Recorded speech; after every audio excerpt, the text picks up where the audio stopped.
This is Optimal Living Daily, episode 437, Why We Get Stuck in Ruts and How to Break Out of Them, Part 1, by Kristin Wong of thewildwong.com, and I'm Justin Malik. Welcome back, or welcome for the first time if you're new here. This is where I read to you every single day to help you live a more meaningful life, covering personal development, productivity, and minimalism mostly, from some of the best blogs you can find, and with their permission, otherwise that would be copyright infringement. And I often do Minimalist Mondays here on the show, but not today. I'm going to push that to Friday when I'll actually have a brand new author for the show.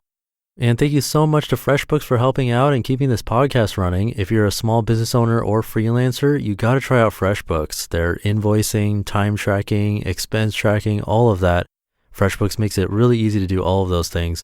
You can try it out for free for a month, no credit card required. Just come by freshbooks.com/living and let them know that I sent you.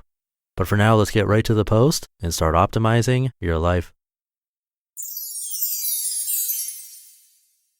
Why We Get Stuck in Ruts and How to Break Out of Them, Part 1, by Kristin Wong of thewildwong.com.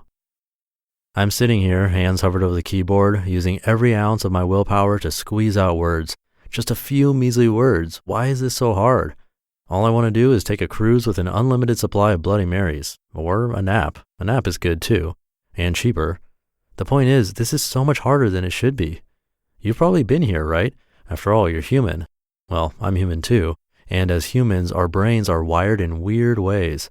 Some days, a simple task like writing is easy and fun. And on a different day, that same task is an excruciating nightmare. Okay, I'm exaggerating. Kind of. Most of us have been stuck in a rut, whether it's with a career, relationship, or just life in general. You feel you're going through the same dull motions. You don't feel productive. You feel like you can't bring the same level of zest to your work. Seriously, I almost started this paragraph with Merriam-Webster's dictionary defines a rut as, in short, you feel like a zombie, not alive or present, just there. When I get stuck in a rut, it usually happens for one of three reasons.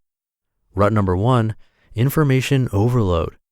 Ever feel you're pulled in so many different directions that you're not sure which way to go and you remain stagnant instead?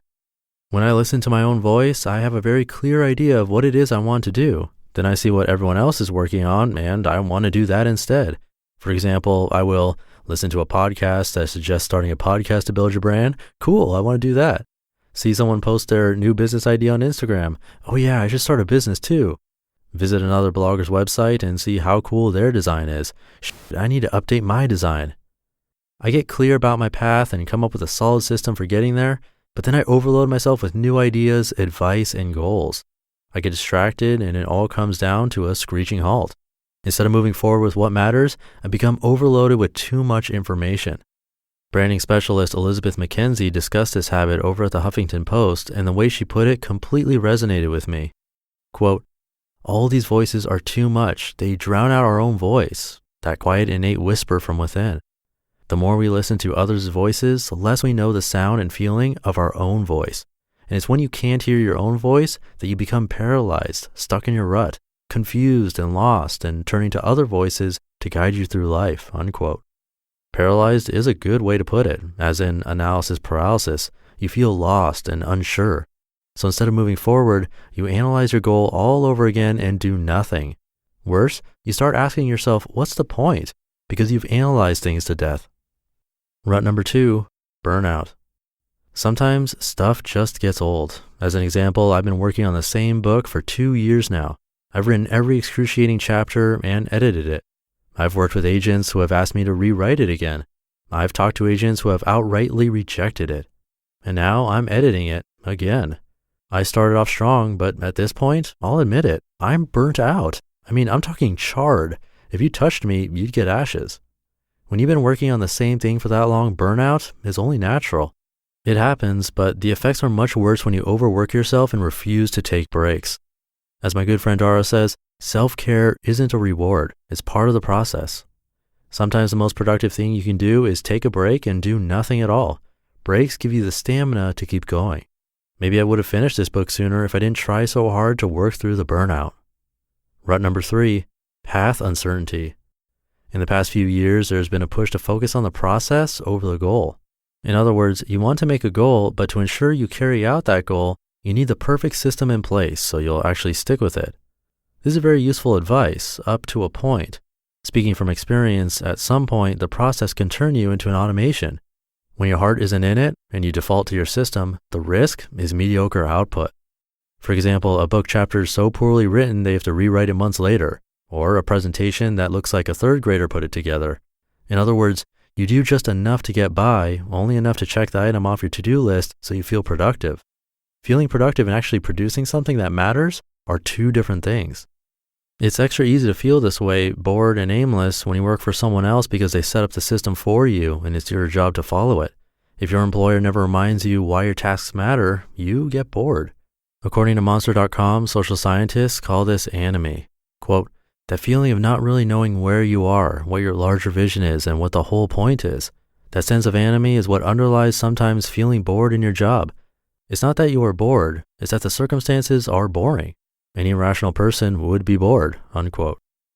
Of course, not everyone has a job that has some massive purpose, but most everyone feels some sense of purpose in some area of life, even if it's not work.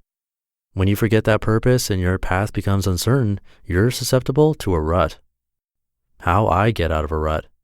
Hear that in tomorrow's episode. You just listened to part 1 of the post titled Why We Get Stuck in Ruts and How to Break Out of Them by Kristin Wong of wildwong.com, and I'll wrap it up in tomorrow's show. And once again, I'm really grateful that FreshBooks has sponsored this episode, which means they are responsible for keeping this running. FreshBooks is a cloud accounting company that makes it really easy for small business owners to do the annoying things that we have to take care of, like invoicing, time tracking, expense tracking, and more. Exactly what you need to bill customers and receive payments and track it really easily. I personally have been tracking all my expenses, every single penny, for over 7 years now, and I've been doing it with a spreadsheet, unfortunately. But when I saw how easy it is to use FreshBooks, I was so sad that I didn't know about them before. I love their expense tracking. I use their app so I don't have to save the receipt and enter it in later. And you can even organize receipts by taking pictures, all in the app, which then connects to your online account. You got to try it out. You can get all of their features for free for a month with no credit card. Just come by freshbooks.com/living. And when they ask you, how'd you hear about us, put in Optimal Living Daily. And that's it for today. Have a happy Monday. And I'll catch you in tomorrow's episode where we'll finish this up and where your optimal life awaits. Hey, this is Dan from the Optimal Finance Daily podcast, which is a lot like this show, except more focused on personal finance. Justin handpicks the best posts he can find from blogs and authors like Ramit Sethi, Mr. Money Mustache, and more, and I read them to you 5 days a week. So if you enjoy this podcast, come on over and subscribe to Optimal Finance Daily too. And together, we'll optimize your financial life. You've been listening to Optimal Living Daily. Be sure to hit the subscribe button to stay up to date on each new episode and head to oldpodcast.com. That's OLDpodcast.com for a free gift as well as more actionable tips and resources to help you maximize your potential. Thanks for joining us, and remember, your optimal life awaits.